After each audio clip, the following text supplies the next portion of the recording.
아직도 깨닫지 못하느냐라고 하는 제에서 오늘 말씀 우리 함께 살펴보도록 하겠습니다. 오늘 본문 말씀에 이렇게 보면 거기 갑자기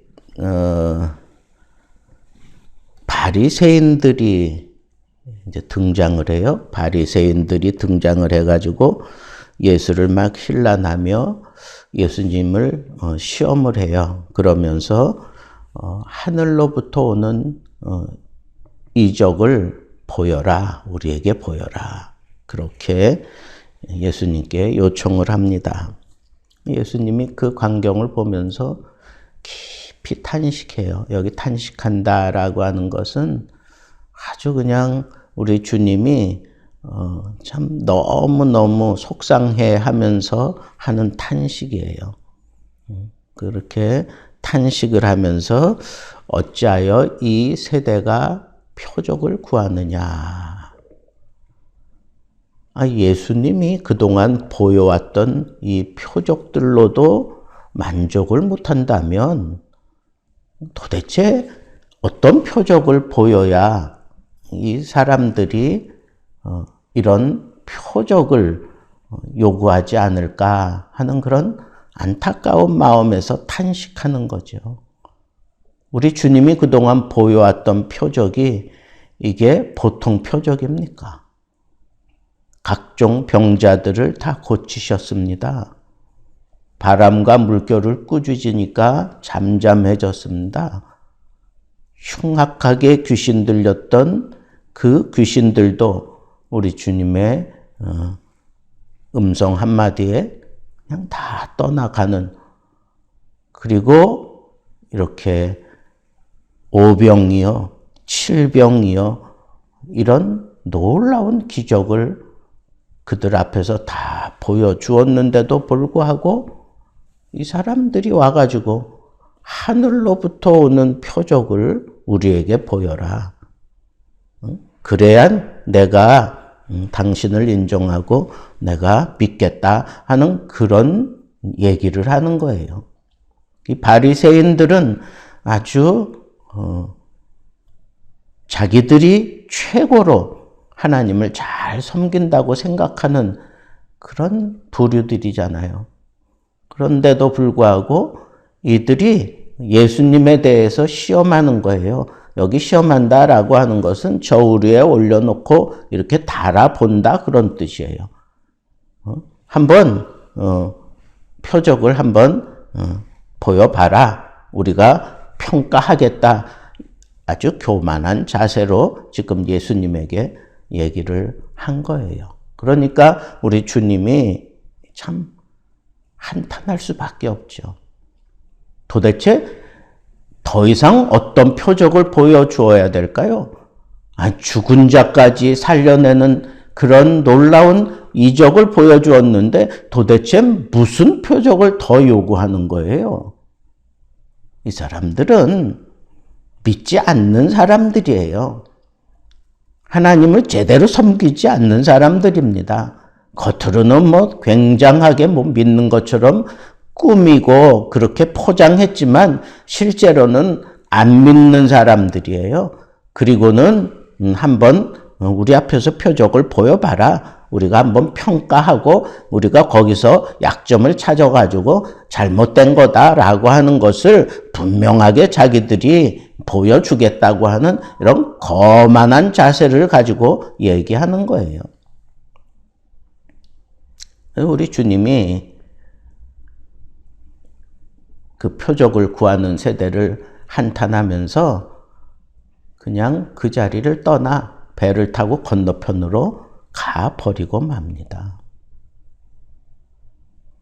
그러면서 그 제자들에게 이 바리새인과 헤롯, 이건 다른 동일한 기사를 다루고 있는 마태복음에 보면 이건 사두개인을 얘기해요. 그러니까 바리새인과 사두개인의 그 누룩을 조심하라. 그 교훈을 조심하라. 우리 주님께서 제자들에게 그 배를 타고 가면서 그렇게 경고하고 있는 것을 보게 됩니다.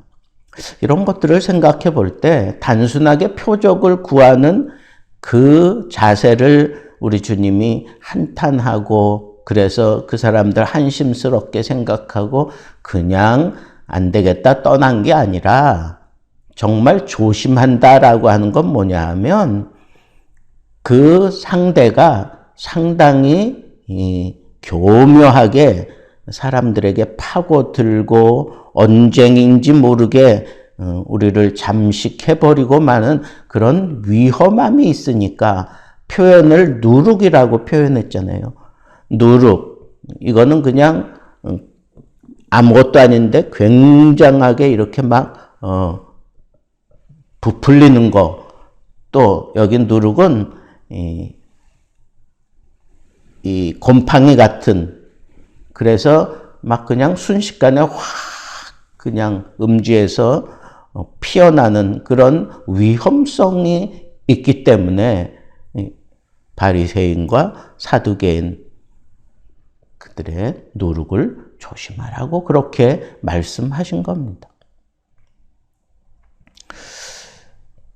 저는 오늘 말씀을 곰곰이 생각해 보면서 그들은 막 모든 유대인들 가운데 최고로 하나님을 잘 섬기고 거룩하게 섬기고 정말 자기들이 본이 될 만한 그런 삶의 모습을 가지고 하나님을 섬기는 것처럼 그렇게 표방하면서 믿음 생활을 한다고 하는 사람들이 바리새인들인데 일주일에 3일, 4일 금식하잖아요. 정기적으로 금식하고 그리고 하나님의 말씀 제대로 지켜보겠다고 그렇게 계명에 또 어떤 그런 계명을 그들이 만들어 가지고 지켜가는 그 열심은 대단하죠. 그러나 그들이 지금 상당히 위험한 존재임을 우리 주님께서 여기서 분명하게 제자들에게 얘기하는 이유가 뭘까요? 도대체 이들이 어떤 문제를 가지고 있었기 때문에 우리 주님께서는 우리에게 표적을 보이라고 그렇게 얘기하는 그 바리새인들과 더 이상 같이 있지도 않고 그냥 배를 타고 건너편으로 따라오지도 못하게 해놓고 확 떠나가 버리는 걸까요? 여기는 우리 주님의 의도적인 그런 모습이 여기 있다고 생각을 합니다. 완전히 조심한다라고 하는 것은 완전하게 차단한다는 거예요. 배를 타고 우리 주님이 떠나가면 이 바리새인들이 더 이상 그 배에 들어오기 전까지는 더 이상 영향력을 끼칠 수 없잖아요. 그러니까 누룩이라고 표현하는 게 맞아요. 그러면 이 바리새인들, 사두개인들이 가지고 있었던 이 누룩과 같은 이 잘못된 그 교훈은 무엇일까요? 바리새인을 통해서 우리에게 보여주고자 했던 그 누룩은 외식이에요, 외식. 아닌데 그런 척하는 거 있잖아요. 속에는 빈 깡통인데 아주 겉에는 그냥 요란하게 그렇게 치장하고 있는 그런 모습, 그 외식. 알지도 못하면서 아는 것처럼 거들먹거리는 외식. 경험해보지 못했는데도 경험한 것처럼 그렇게 잘난 척하고 그렇게 뻐기는 그 외식. 믿음 생활의 가장 큰 적 가운데 하나가 바로 이 외식이에요. 우리 주님이 가장 싫어하는 것 가운데 하나가 이 외식이에요. 되지도 않았으면서 되는 것처럼 그렇게 생각하는 것. 오죽했으면 이 바리새인들을 향하여, 이 외식하는 바리새인들을 향하여 우리 주님께서 회칠한 무덤이라고 그렇게까지 그렇게 심각하게 표현을 하겠습니까? 이 외식, 그리고 사두개인, 이 헤롯 땅 그 사두개인의 그 누룩은 무엇일까요? 그것은 이 세속화되는 거예요. 세속화. 바리새인들이 가지고 있었던 것은 정치적인 문제라면, 아니 종교적인 문제라면 사두개인들이 가지고 있었던 문제는 바로 이 정치적인 문제였습니다. 종교를 정치적으로 그렇게 풀어내려고 하는 거예요. 그래서 위험하다는 거예요. 왜? 정치적으로 풀어낸다고 하는 것 자체는 세상적으로, 세속적으로 그것을 풀어낸다고 하는 건데, 거기에는 항상 이 때가, 오염이 묻어서 따라다니게 되어 있는데, 그 때와 오염이 보통 때가 아니에요. 순식간에 사람을 다 잠식해 버리고 마는 위험한 그런 때입니다. 그래서 이 세속주의가 우리 신앙 가운데 한 방울 떨어지면 그거 빨리 씻어내지 않으면 순식간에 온몸에 그냥 이 점으로 가득 차고 마는 거, 그것이 바로 이 세속의 위험이에요. 우리 주님께서 오죽하면 이 제자들에게서 이 바리새인들, 이 사두개인들을 끊어내기 위해서 급히 배를 타고 떠나겠어요. 그런 자세를 가지지 않으면 이 사람들과 믿음 생활 공존할 수가 없어요. 이들은 아주 강력한 영향력을 끼치는 사람들이에요. 세속주의, 그리고 외식하는 것. 거룩 그렇게 그냥 입에 발린 듯이 얘기하면서 다니면서 사람들을 주눅들게 만드는 그런 잘못된 생각, 그리고 이 세상적으로 모든 것을 다 세상적인 문화, 가치, 기준에 따라서 이 신앙도 풀어내려고 하는, 그래서 상당히 많은 사람들에게 이성적이고 합리적인 것처럼 보여지는 것 같지만 그 사람들에게는 가장 위험한 게 바로 그런 것들로 인해서 사람들을 막 뒤집어 씌운다는 거예요. 금방 잠식시켜버리고 만다는 거예요. 믿음의 순수성을 잃어버리게 만든다는 거예요. 우리 하나님이 기대하는 그런 믿음을 발휘하지 못하게 만드는 게 바로 이 세속주의고, 그리고 외식하는 신앙입니다.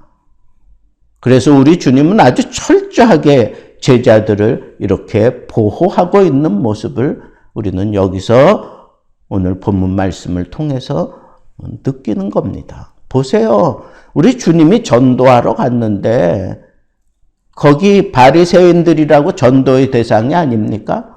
사두개인이라고 하나님의 말씀 듣지 못할 사람이라고 생각하시겠습니까? 근데 이 사람들이 작정하고 예수님마저 시험하려고 들고 불신앙적인 그런 자세를 가지고 뭐 대단한 것처럼 우리에게도 표적을 보여봐라, 하늘로부터 오는 표적을 보여라, 뭐 이따위 소리 하니까 이건 지금 가르쳐야 되는 상황이 아니라 제자들을 보호해야 되는 상황이다 라고 생각하니까 배를 타고 건너편으로 확 가버리고 말잖아요. 여러분, 우리 신앙생활 하는데 주의한다고 하는 것은 바로 이렇게 결단력 있게 끊을 건 딱 끊어버리는 걸 얘기하는 겁니다. 세속적인 건 끊어야 돼요. 그리고 외식적인 거 끊어야 돼요. 그러지 않고 우리 이 믿음 생활 내가 순수하게 잘 지켜갈 수 없습니다. 우리 주님처럼 행동해야 돼요. 그래서 이런 세속주의, 그리고 외식에 내가 물들어 있게 되면 나타나는 것들은 뻔해요. 이해력이 결핍이 돼요. 하나님 말씀에 대한 이해력이 점점 떨어져 갑니다. 그리고 이 모든 상황에 대해서 분명하게 판단할 수 있는 통찰력이 떨어지게 되어 있습니다. 그리고 하나님의 말씀으로 말미암아 우리가 수용해야 되는 그런 것들이 아주 박해요. 그래서 사람을 내가 품어 안아줘야 되는데 내가 세속에 물들고 외식에 빠지면 내가 품어 안아야 될 사람들 배척해내는 그런 어리석은 그런 모습으로 전락되고 마는 게 이 외식과 이 세속주의가 우리를 망가뜨리는 방법입니다. 그래서 우리는 조심해야 돼요. 이들은 아주 전염성이 강해요. 그리고 한번 파고들면 순식간에 부패하게 만들어 버리는 게 이 외식과 그리고 세속주의라고 하는 이 사실을 우리는 꼭 명심해야 합니다. 그래서 오늘 말씀을 통해서 우리가 붙잡아야 될 것은 내가 이 세상 살아가는 동안에 정말 조심해야 되는 것, 내 믿음 생활에 백해무익한 것, 그것은 바로 이 외식주의와 그리고 세속주의다라고 하는 이 사실을 우리는 분명하게 깨닫고 그리고 그들과 내가 더불어 싸우려고 하는 자세를 취하면 오히려 우리는 무너질 수밖에 없어요. 좋은 건 떠나는 거예요. 그들과 멍해를 같이 하지 않는 거예요. 그들은 아주 전염성이 강하기 때문에 우리가 그들과 거리를 두어야 합니다. 내 사랑하는 사람들을 그들에게서 떼어놔야 하는 겁니다. 그리고 우리가 대처해 가면서 그들 속에서 우리가 허덕이지 않으려면 우리는 하나님의 말씀을 붙들고 씨름해야 돼요. 우리 주님이 주시는 그 은총 속에서 언제나 나는 강하니까 하나님의 은혜로 그네들과 항상 대치할 수 있어야 합니다. 그리고 무엇보다도 성령께서 내 마음속에서 역사할 수 있는 그런 주도적인 그런 성령의 사람이 되어야만 우리는 이 외식과 이 세속에서 우리가 벗어날 수 있다고 하는 이 사실을 마음에 다잡고 앞으로 우리 믿음 생활하면서 정말 조심하지 않으면 그리고 스스로 점검해 보세요. 내가 자꾸 하나님 말씀에 대한 이해가 떨어진다. 그리고 내가 사람들을 품어 안아줘야 되는데 그런 생각들이 자꾸 흐려진다. 그리고 이건 하나님의 뜻이야. 이건 마귀가 역사하는 거야. 이런 영적인 통찰력이 흐려진다. 무엇보다도 이 두 가지 먼저 점검하세요. 내가 지금 세속주의에 물들어져 있는 거 아닌가? 나도 모르는 사이에 나는 이 외식하는 사람의 모습을 내가 지금 따르고 있는 거 아닌가? 라고 그렇게 생각하면서 우리 주님의 이 교훈을 우리는 되새겨야 합니다. 주의하라. 주의하라는 거예요. 주의하라. 자세히 살펴보고 떠날 건 떠나고 대처할 건 대처해 가면서 우리 믿음의 이 순수성을 지키고 우리 주님과 함께 이 귀한 사역을 끝까지 잘 감당해 갈 수 있는 참 믿음의 제자들로 살아갈 수 있게 되기를 우리 주님의 이름으로 축복합니다.